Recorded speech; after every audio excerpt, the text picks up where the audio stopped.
Hi, I'm John Terzak, and today I'm going to answer the question, how to make beef bourguignon, or beef burgundy, or beef stew, however you want to look at it, beef stew with red wine. This is certainly an old, traditional French process that I'm going to walk you through. I got about 3 pounds of beef chuck meat here that I've been marinating for about 2 hours in straight Burgundy red wine with garlic, thyme, and bay leaf.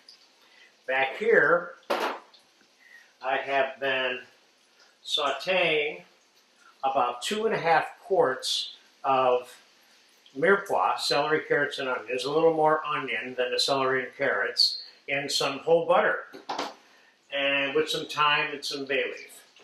And the process, assuming you're going to marinate it, now you don't have to marinate it, ultimately you have to get red wine into it in order for it to be beef bourguignon, but you don't have to marinate it if you don't want. And then on the other hand, there are people that marinate it overnight, and I think that's a little more than is needed, because it tends to make the meat a little winey and change the color a little bit even after it's cooked. So a couple hours for me was good enough. So let's drain the meat, and we're going to dry it off. I have a couple of hot pans on the stove right now that we're going to use to saute this. And I have, like I said, 3 pounds here, which is probably enough for about 5 or 6 people. Ultimately, when this is all said and done here, I'm going to give you a provincial style version, as I have with some of the other braising items that we've done in this class. Get this is somewhat dry, because we're about to put it in some hot fat, and we don't want the liquid on here causing it to do a lot of sparkling, as I would call it. Okay, that's dry enough for me. Now, I have, back here, I have 2 very hot pans, and I'm going to put some bacon fat in them. And the reason I'm using the bacon fat is because I'm putting the bacon in the finished versions, both versions of this beef bourguignon. So first we're going to brown the beef.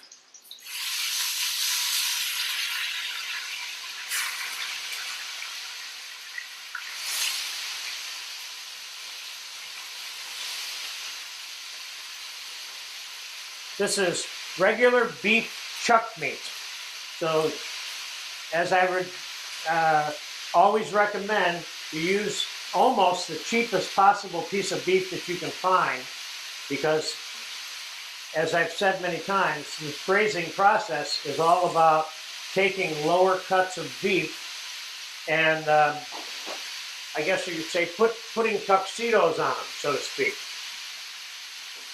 so that they can compete with ultimately compete with upper cuts of beef that require not as much skill for them to be good. So let's give this a little mix.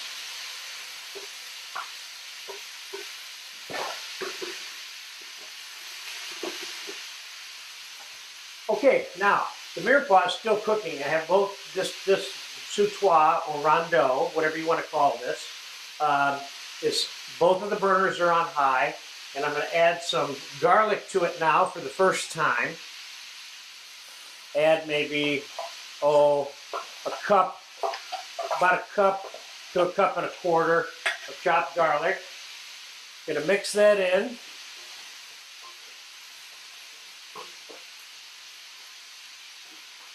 Let it cook very briefly. We don't want to run the risk of burning any garlic in any part of this preparation. And I'm going to take the marinade now and add it to the vegetables. That's about a quart, maybe 5 cups of wine. And let me give these vegetables here a little turn. The meat a turn.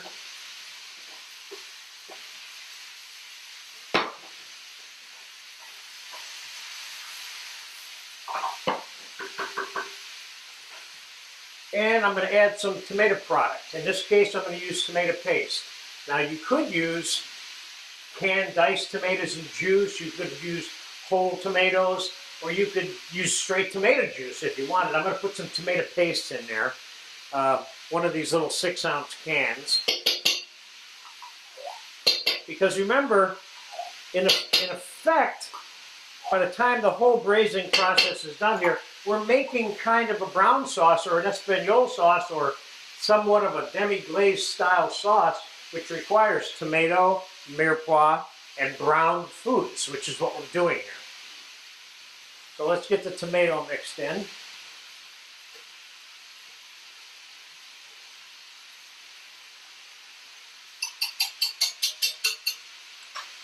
And we're certainly going to leave the bacon fat in there because we want that in the cooking process. Now I've got a couple of other cups of red Burgundy here, and I'm going to deglaze these pans at the same time.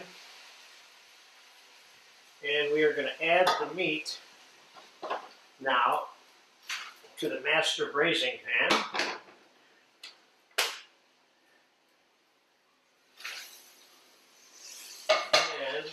We are going to add some water, excuse me. Now, could I be using stock at this point instead of water? Yes, I could. Is it necessary? No, it's not absolutely necessary. And let me show you what I have here now. I got a combination of red wine, bacon fat, butter, browned meat, and browned mirepoix with garlic, thyme, and bay leaf. Now, I think that needs just a touch more water.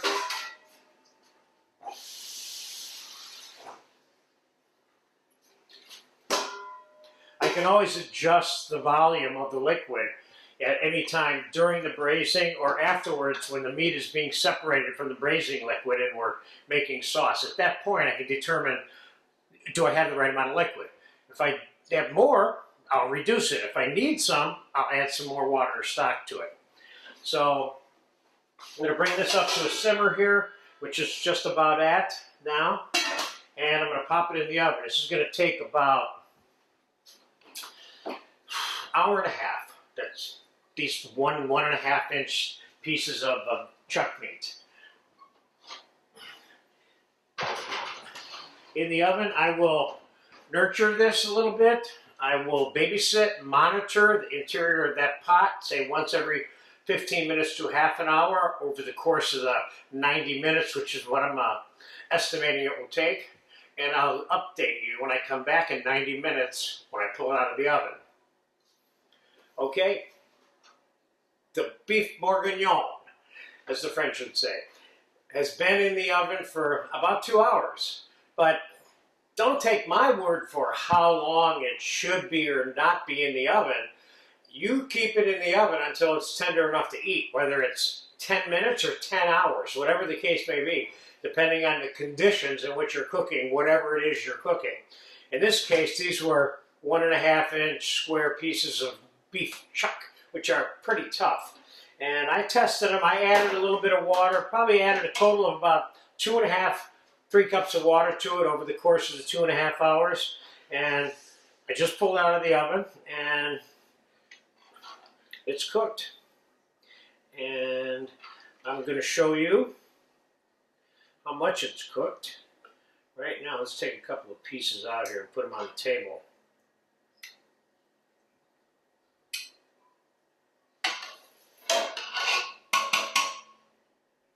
Now see how these just pulling apart. Definitely tender enough to eat. Now, something that I'm going to recommend that you do with this stew or whatever braised item that you're making from time to time as you see fit. And that is to recover this after you take it out of the oven, let it sit in the hot braising liquid for 30 minutes, 40 minutes, an hour, hour and a half. If you have big braised lamb shanks or beef shanks or something, you may leave it in there for 2 hours sitting in the hot liquid. Why are you doing this? You're doing this because a lot of the juice is forced out of the meats while you're braising them. And this just gives the meat a little bit of time to reabsorb the braising liquid when it's not constantly being bombarded with heat, which has a tendency to force the juices to be expelled from the meats that you're cooking. So I'm going to come back in about 45 minutes to an hour, and then we're going to finish this. I'm going to give you a provincial, home-style, country-style version, if you will, on a plate.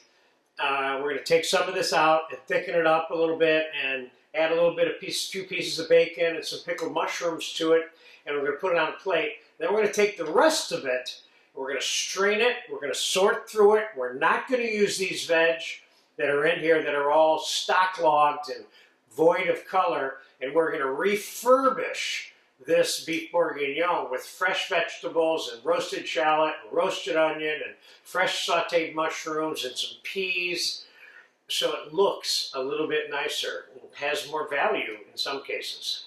So I'll be back in 45 minutes. Okay, it's been about 45 minutes that the beef has been steeping in this rondeau, and it doesn't look any different, but it's a little softer and a little juicier in the inside. Now I'm going to strain this juice, so we have a way of getting our juice out of there and refining it into a sauce. And I'm also going to show you a way in which it's faster and easier to get the fat off of a braising liquid like this, or off of any stock for that matter. First, let's get as much of the juice out of there as we can. I'm going to dump this on here so it'll cool off.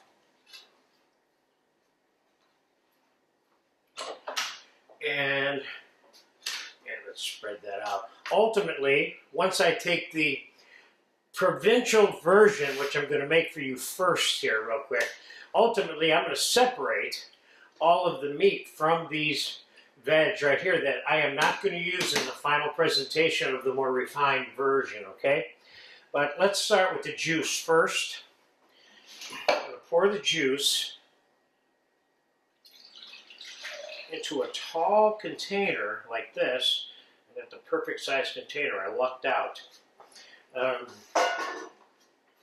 We're going to let that settle for a minute. You can already start to see the fat accumulating at the top. This is a way in which it's easier to remove the fat from the juice.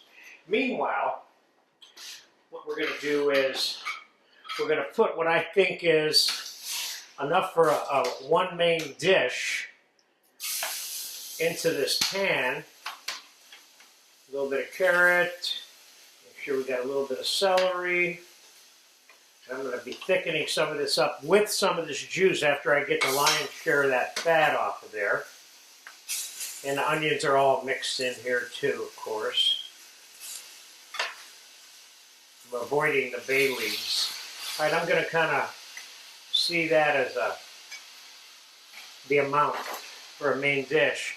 But meanwhile, I'm going to go like this and get this extra fat, or excessive fat, off of there.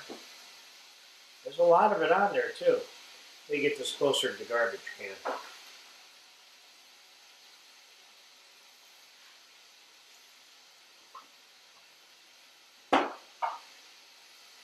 See how it all came up to the top, and it's how much easier it is to remove it?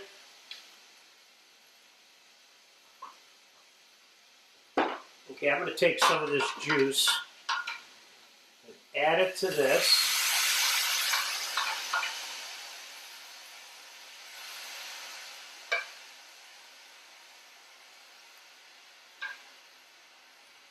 I'm going to let that settle for a second. Meanwhile, let's get this back on the stove.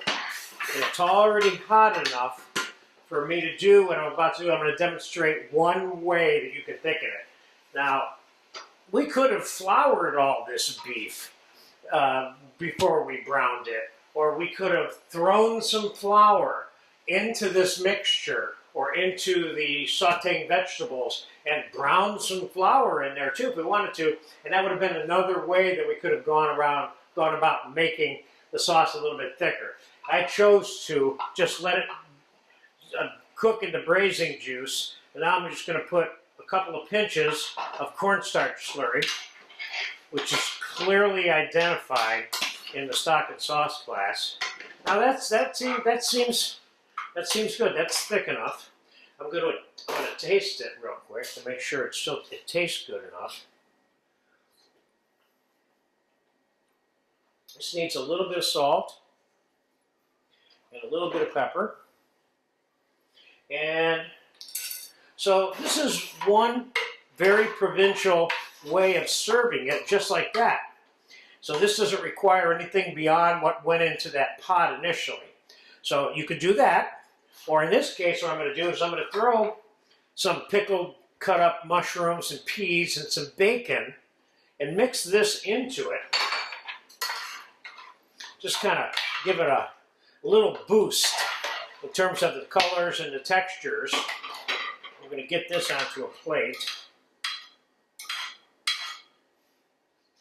I'd go so far as to even put a pinch more, a little bit of loose juice on here. And then just stay with that steak right there. And then we're going to take a couple of potatoes. Put some parsley potatoes on there. A little bit of salt and pepper.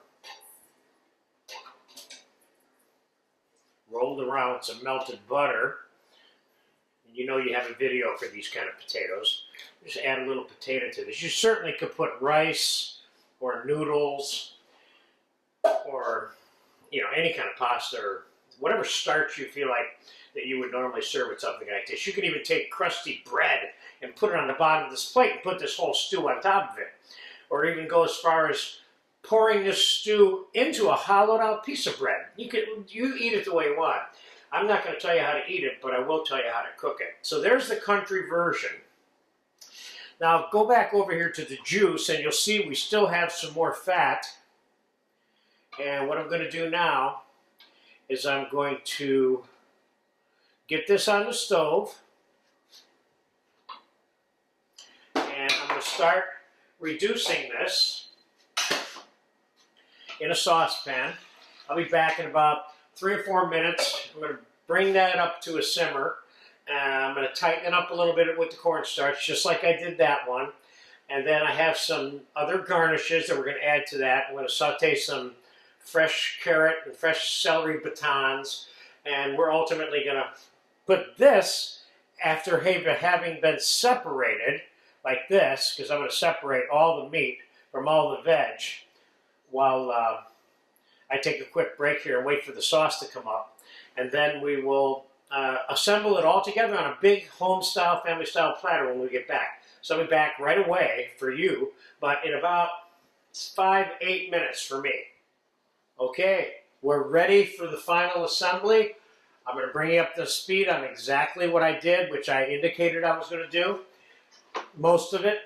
That is, I took that braising juice, I reduced it a little bit. I didn't like the level of wine that was in it, so I reduced another 1.5 cups red wine separately with some garlic and some thyme and added it to the sauce. Then I skimmed the insolubles out of it as it was simmering away, thickening, and over the course of the time that I was waiting for the wine to reduce, added to it.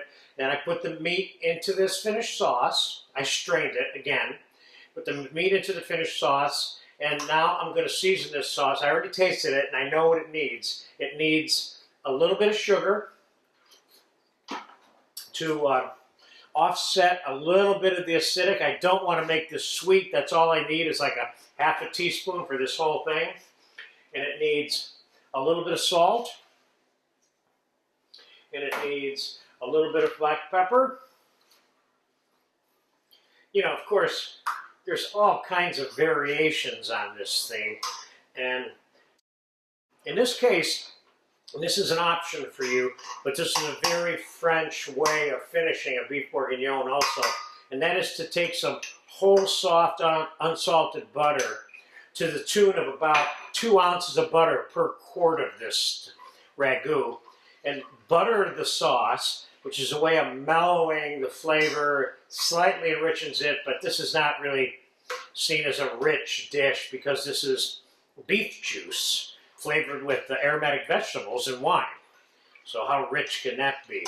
Now I have the additional garnishes that I'm going to add to this, which I nuked in the microwave here a minute ago, which is some pre-cooked bacon lardoons, some peas, some roasted shallots in brown juice that I pre-made, which you have videos for all of this stuff.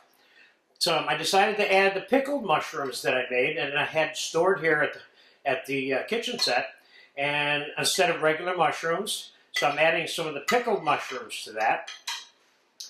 And this is what I would consider to be the little bit more of an upscale version of this. And I would recommend the same thing with this as I would with the provincial version that I showed you a minute ago, which is in terms of what you serve with it, is kind of up to you. Noodles, rice. I'm giving you traditional French-style parsley boiled potatoes with this.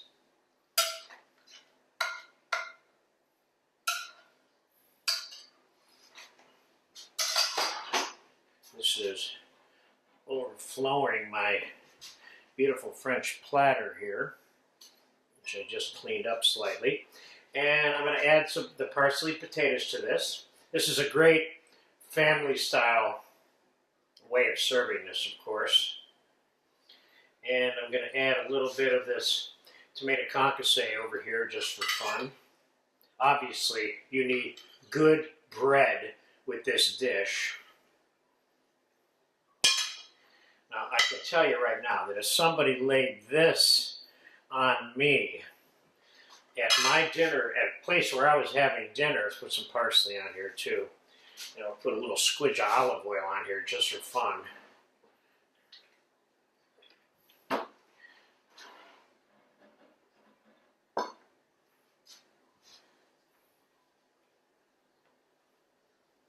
There you go.